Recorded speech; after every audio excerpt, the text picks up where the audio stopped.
Hello and welcome everybody to another episode of Books and Bytes, where we'll be taking a deep dive into Hiroyuki Agawa's compelling biography, The Reluctant Admiral Yamamoto and the Imperial Navy. Mm.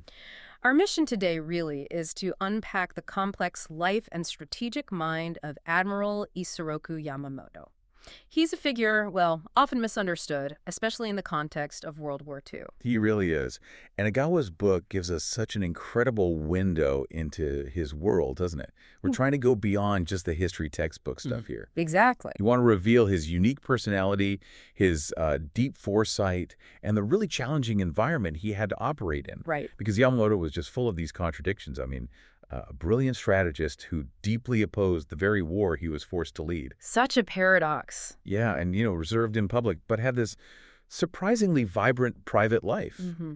And a visionary, really, but often totally at odds with the military mindset of his time. It's the human story behind the legend that Agawa brings out so well. Absolutely. So our journey today will explore his life chronologically. We'll look at his formative years, those personal quirks, then his pivotal role in Japan's decision for war, and ultimately, his tragic end. And hopefully you'll gain a richer understanding of not just the events, but the inner conflict and the very human story behind it all. It's a fascinating narrative, powerful lessons even today, I think. So let's unpack this. Where do we start? His background. Yeah, let's start there. Yamamoto was born into an impoverished samurai family from Nagaoka. Now, this clan had actually sided with the losers of the Boshin War and, Japan's big civil conflict in the 1860s that brought in the Meiji Restoration. Ah, so on the wrong side of history, so to speak. Exactly. And that background really shaped his distinct Nagaoka man identity. It set him apart from the powerful military clans like Choshu or Satsuma, who dominated things. Gave him a bit of an outsider's perspective, maybe? I think it arguably did, yeah. It served him well later on. And his early experiences certainly left their marks, quite literally. He had physical scars, missing fingers. Right, from the Russo-Japanese War, 1905. And yet, even wounded, he wrote a poem about his devotion. Incredible. It is. Sources describe him as clean-cut and intelligent, which, well, it contrasts so sharply. With the 80-sen nickname. Yes, in the geisha district. Such a strange detail. What does that tell us? It's a brilliant glimpse into his paradoxical nature, isn't it? The nickname came from the price of a manicure, a yen for 10 fingers. So 80 sen for the 8 he had left. Oh, okay. So here's this disciplined, rising admiral, but he also embraced the human, maybe even informal side of life. That duality seems key. Strategic brilliance, but also these personal quirks. It's a theme that runs right through his life.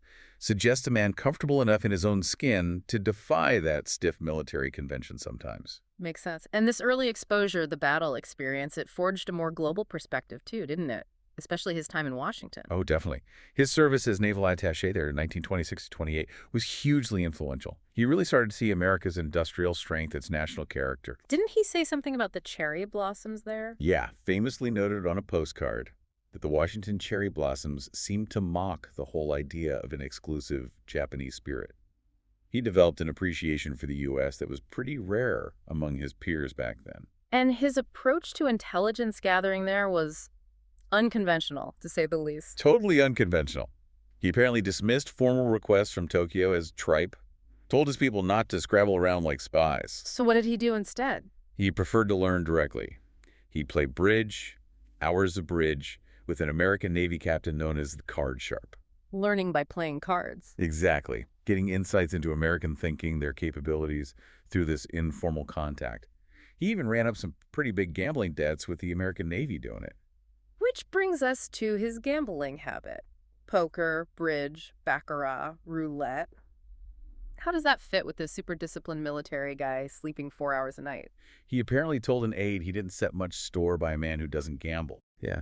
It's another one of those fascinating contradictions. Maybe it wasn't recklessness, but more about assessing risk, using intuition. Like a strategist assessing odds. Perhaps. It shows a mind that enjoyed calculated chances. It certainly hints at his intellectual daring. Maybe it even explains his odd superstition about dreams, which seems so out of place for him. That intuitive side again. So moving into the 1930s, his strategic thinking starts getting noticed internationally, right? The London naval conferences. Absolutely. He was involved in the 1930 conference and the preliminary talks for the second one in 34. became quite a significant figure. And what was his stance on the naval buildup everyone was arguing about? He was really against an unrestricted shipbuilding race. He argued it would just cripple Japan's resources, which were limited. He saw the economic reality. Very clearly. He dismissed the Hawks pushing for this 70% strength ratio against the U.S. and Britain, said it meant very little, basically calling it unrealistic. Norman Davis, the American representative, apparently found his acuteness quite challenging. He understood Japan's limits far better than many. Way better. That experience really cemented his grasp of industrial power and global dynamics. And that clear-eyed view must have influenced his thinking on naval aviation. He got involved early. Very early and very deeply.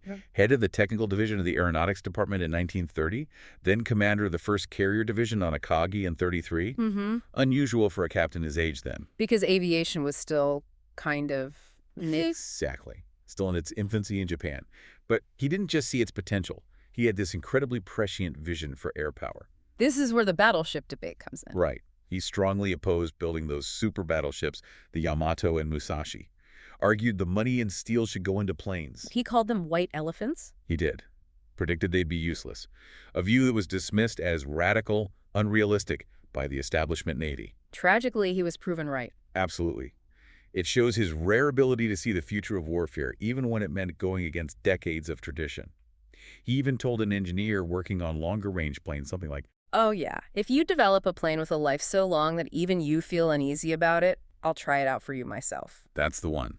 Real conviction there. But advocating for such a radical shift, especially against the battleship admirals, must have caused huge friction. Immense internal conflict. The Navy ministry was basically split. You have the treaty faction, who liked the disarmament deals Yamamoto supported, and the fleet faction, pushing for massive expansion. And Yamamoto was firmly on the treaty side. Consistently. Often found himself battling the Hawks and those trying to appease the Army. The Sakano affair was apparently a big flashpoint for this. And speaking of the Army, that failed coup in 1936, the February 26 incident. A pivotal moment. Even though it failed, it just strengthened the Army's grip, pushed Japan further towards militarism, made things even tougher for people like Yamamoto. How did it affect his position in the Navy? It really solidified his role as an important counter voice. He, along with allies like Yonai Mitsumasa and Inushi Kiyoshi, formed what was essentially a left wing inside the Navy. Resisting the Army and the right-wingers pushing for the Axis alliance. Exactly. They were brave outliers swimming against a very strong tide. Which makes his reaction to becoming Navy Vice Minister in 1936 even more understandable. He was genuinely angry about it. Reportedly furious, said something like, "What's there for a naval man to be pleased about in being suddenly shifted to political duties?" Shows how much he disliked the politics. Yet, ironically, that directness made him popular with the press. Very effective, actually. His frank style promising yes or no answers earned him huge trust. He could share sensitive stuff between ourselves, as he put it. Quite unusual. But alongside this pragmatism, there's that intuitive, almost mystical side again. The oil from water incident in 1939. That sounds bizarre. Yeah, it's a strange story. Apparently, Yamamoto had this interest in things that transcended the normally accepted limits of science and logic. So he let some guy try to turn water into oil in front of him. He did. His aides knew it was a scam, obviously, and were horrified, but Yamamoto allowed the demonstration. Why? What does that show? Maybe it just highlights his openness to unconventional ideas. Oh. A willingness to explore possibilities, even far-fetched ones. Perhaps that fueled his innovative thinking elsewhere. Interesting. But this period wasn't just about strange science demos. He was under serious threat, wasn't he? Constant death threats, yes. From right-wing groups furious about his opposition to the tripartite pact with Germany and Italy and his stance against war with the U.S. and Britain. How did he handle that? Refused to pay them off. Kept a statement of his beliefs in his safe, ready to die for one's convictions in the teeth of popular censure. Real moral courage there. You see that character again with the Panay incident in 1937? Absolutely. When Japanese forces attacked that U.S. gunboat, his apology was immediate, sincere. He even replaced the commander responsible. A stark contrast to the Army's usual lack of accountability? Completely. It showed his sense of honor. So knowing America's strength, how did he actually answer when asked directly about war? The famous quote. When Prime Minister Kano asked him, he gave that brutally honest assessment. I can give them hell for a year or a year and a half. But after that, I have no expectation of success. Exactly. It showed his stark realism, his understanding of Japan's limits. But it wasn't what the Warhawks wanted to hear. Disappointing for those who wanted blind confidence. Deeply disappointing. It really foreshadowed the tragedy to come. He saw the path to war, but not victory. And yet, despite that assessment, they make him Commander-in-Chief of the Combined Fleet in 1939. Another role he took on with deep reluctance, wrote to a friend, "There's no cause for rejoicing." He even thought about stepping down so Yonai could take the job. And he still disapproved of the tripartite pact. Strongly. Saw it as the thing that would inevitably drag Japan into a war with the West. A war he believed Japan couldn't win. Imagine the burden, leading a war you think is unwinnable. The psychological pressure must have been unbelievable. But, bound by duty, he threw himself into preparing the fleet. The training was apparently incredibly intense. The extra Monday and Friday instead of a Saturday and Sunday training, that's the one. To save fuel, but maximize readiness. Grim necessity, really. And then the preparation for Pearl Harbor, he greenlit that incredibly radical plan. Drafted by Genda the Madman and refined by Kuroshima's abnormal brain, as they were described, throwing all the main carriers into it, using Kagoshima Harbor for practice, because it looked like Pearl. It was audacious. Extremely. And sending that final go code, Nitake Yama no Bor 1208, they were terrified of the codes being broken. Which we now know they already were by the Americans. Chillin'. It really is. What about him personally just before the attack? Reportedly playing shogi, the Japanese board game, with a staff officer.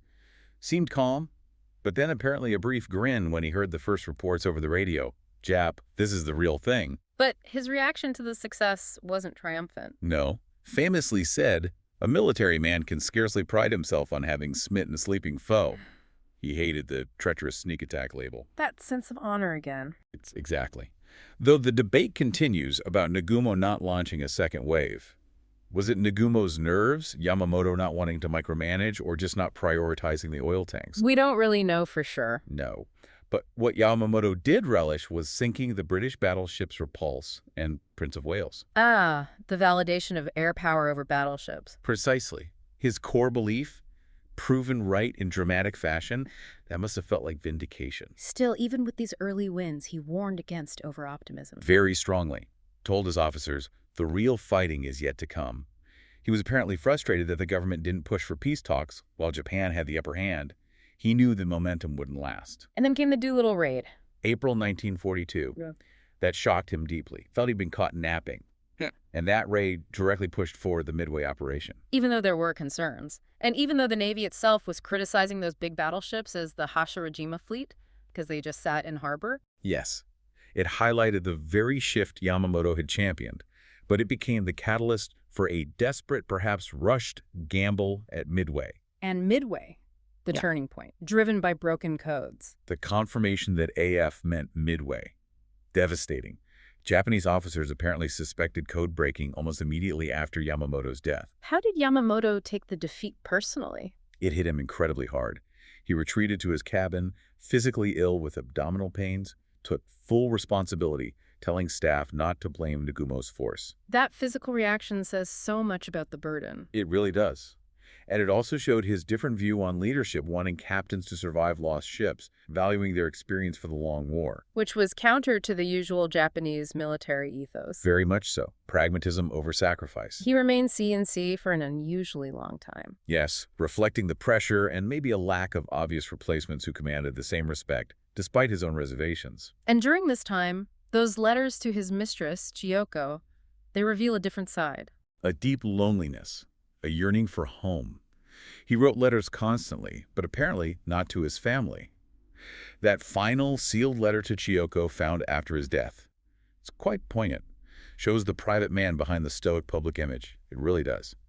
And even as things got worse, he insisted on truth in reports. Once you start lying, the war's as good as lost. That integrity again. Remarkable, really, given the circumstances. Then comes the final act, his foreknowledge of his own assassination. Chilling, isn't it? His staff intercepted the decoded American message, detailing his flight path for an inspection tour. But he went anyway, refused extra security. Went anyway. Dismissed the plainclothes military police assigned to him as wolves in sheep's clothing. Almost a fatalistic acceptance. And on April 18th, 1943, his plane was shot down over Bougainville by American P-38s. The end. Finding his body, the missing fingers, confirming it was him, his face, relatively presentable, led to speculation. And then the autopsy report being tampered with to make his death seem more heroic. A final layer of historical manipulation. Exactly. His death must have been a massive blow to Japan. Huge. Many naval officers saw it as the beginning of the end. His successor, Koga, and others just weren't seen as having the same strategic mind or stature, and the seniority system blocked younger, perhaps more capable leaders like Ozawa. He left an irreplaceable void. He really did, and even in death, his character shone through. His family and close friends refused the idea of a shrine for him. Said he would have hated it. Exactly. Yamamoto hated that kind of thing. If you deified him, he'd be more embarrassed than anybody else. A powerful final word on his humility. So wrapping this up, what really stands out from Agawa's portrayal is this constant tension in Yamamoto. Between his rational mind seeing Japan's limits and the irrational nationalism swirling around him. A leader burdened by foresight, trapped in a system he often fought against, but ultimately bound by duty. It's a story with powerful lessons, isn't it? About leadership, the cost of national hubris, the courage needed to speak truth to power, especially when it's unpopular. It really makes you think about how character and strategy get tested in extreme situations. That fine line between conviction and, well, fatalism. Absolutely. And maybe a final thought for you, the listener, to mull over. In our own age, with so much information, so much noise, where popular feeling can easily drown out expert analysis, how do we cultivate that independent, clear-headed thinking Yamamoto often showed? Especially when facing decisions with really profound consequences. Right. What price do societies pay for ignoring uncomfortable truths? And maybe how can we recognize the reluctant admirals of our own time, the ones carrying that difficult burden?